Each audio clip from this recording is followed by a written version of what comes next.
It sounds like a dessert, but it's not. It's a city in Florida called Manalapan. And it's right down the road from us here. It's absolutely beautiful, actually. It's the southern end of Palm Beach Island, for reference. And a very thin little strip. Really different, too. If you're ever in Palm Beach, you should visit Manalapan. It's very, very different. All residential, hard to explain.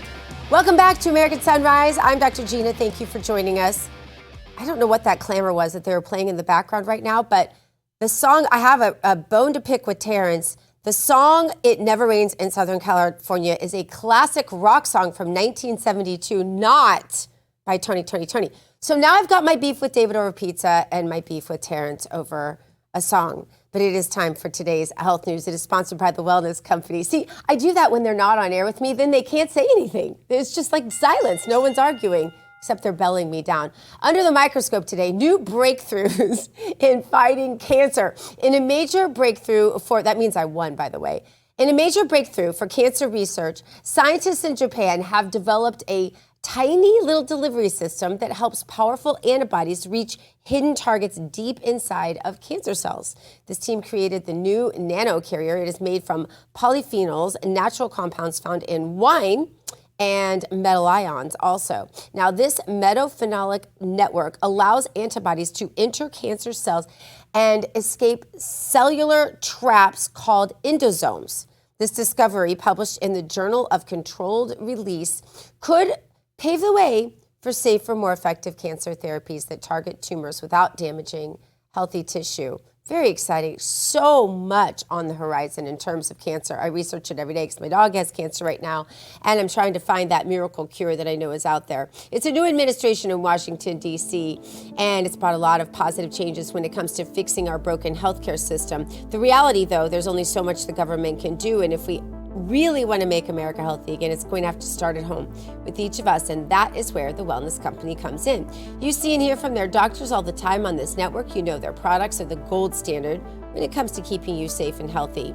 The Wellness Company gives you the opportunity to be sure you're prepared for whatever happens with their series of prescription medical kits. These kits have an assortment of life-saving medications and guidebooks that tell you how to use the meds in the kits. Additionally, they offer a variety of products from parasite cleanses to methylene blue to weight loss, even cancer protocols, and so much more. These can help you stay healthy and live a longer, more satisfying life. Make America healthy again starts at home. Do your part. Protect the health of yourself and your family. Go to twc.health/RAV. Give it an order. That's twc.health/RAV.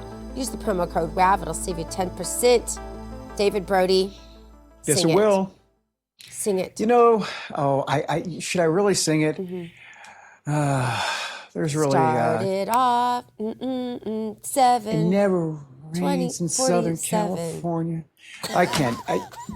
We better keep our day jobs. Progress. We need to move on. Move on. All right. I'm a progressive. I'm moving on. I'm progressing.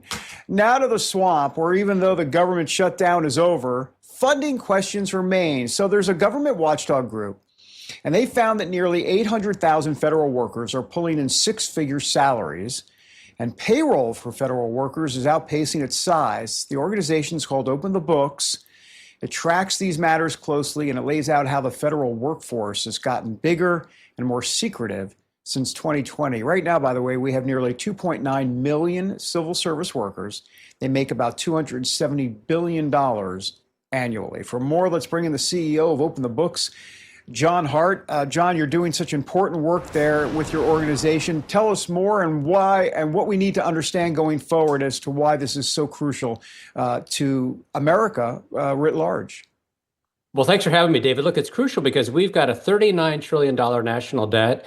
We're now spending more on interest payments on the national debt than we are on defense. So a nation that spends more on interest payments on debt than defense doesn't stay great for very long.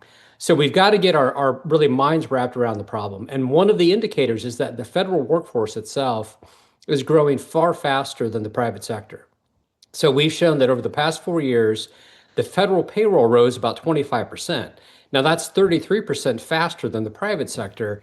And again, we looked at 2020 to 2024. So that's including the bump with COVID numbers. In other words, people came back in the workforce yet the government still vastly outpaced the private sector. This year wage growth is maybe 1%, but federal wage growth over the past 4 years has been 25%. That is not sustainable. It puts our freedom at risk. And our founders understood the connection between the individual and the state. Thomas Jefferson said, the natural order of things is for liberty to yield and government to gain ground. We've got to take the money back from the government and make the argument that every dollar saved in Washington is a dream realized somewhere else in America. Because when you take money out of the private sector, you make people work harder, you take money out of the hands of entrepreneurs. We want to give that money back so we can create more wealth and prosperity. John, it's like Doge 2.0, what you're doing. Whatever happened to Doge at government? There's no talk about it anymore. Did it just, they decided we're just not going to cut government or worry about the debt anymore? Well, look, I spent years working for a representative and senator named Tom Coburn that David knew well. He was an extraordinary fiscal conservative. So look, there's been a movement of people that have been talking about these issues for decades. Yes. So I was elated when Elon Musk came in and brought his star power, his fame, and brought attention to the issue. But we were Doge before there was Doge. We were doing Doge during Doge. We're going to be Doge after Doge. So there are ebbs and flows when these issues get more attention than otherwise. But they affect us every single day. Every single day when the government is spending more money than it takes in, that limits our freedom, that hurts our prosperity, that handicaps future generations who want to pursue the American dream. Yeah, wish we heard John, more how do you? about it. I'm just curious. How do you put the genie back in the bottle? I mean, my goodness. You talked about Thomas Jefferson talking about, the fact that government, in essence, will grow and grow. What do you do? I mean, I understand you guys are doing great work, and Elon Musk gave it the old college try, if you will. But you guys are up against a behemoth. Yeah, look, David. I am very, very confident in the American idea and the American dream. I think the founders created a brilliant system, and regardless of where people are politically, the fact that we live in a country where Donald Trump can win and Jordan Mondami can win, that shows there's a strength to our system that is amenable to change. And the founders wrote transparency into the Constitution because they knew that you cannot have accountability without visibility. And I live firsthand the experience of working for a member trying to cut spending. And we actually succeeded over the course of 10 or 15 years. We cut over $1 trillion with our Tea Party colleagues. We got rid of earmarks for a decade. We cut real spending, $150 billion for the first time year to year since the end of the Korean War. And then we forced GAO to do a duplication study that GAO claims has saved $700 billion. So that's a lot of money. And transparency can cut through government like water cuts through stone. The steady flow can seem unremarkable, all the data that we put out, this conversation we're having now. But when that flow finds cracks, it can wipe away mighty walls of opposition.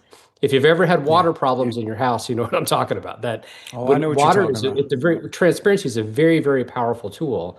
And so I'm confident. Again, it's the slow, it's the relentless, it's the rigorous approach that we believe in that really does make a difference. All right. Well, John, in addition to wanting you to keep doing what you're doing, I'm going to come to the next party at your house. And I think all those guitars behind you, we can figure out how to play It Never Rains in Southern California and teach Terrence that is a classic rock song from 1972. John Hart, thank you so much for your time. Next time I'll be the musical guest if you like. Okay, sounds good. All right. David and I will sing as backup because we are amazing. That's right. Amazing. Good to see you, John. Thanks. Thanks, John. Long live Tom Coburn. Yeah, for sure. All right. There we go. That's it, you guys. Yes. Hear that, T? All right, coming up. The House is slated to vote on whether or not to release the Epstein files next week. What is the mood inside the conference? We're going to have updates on that on this American Sunrise.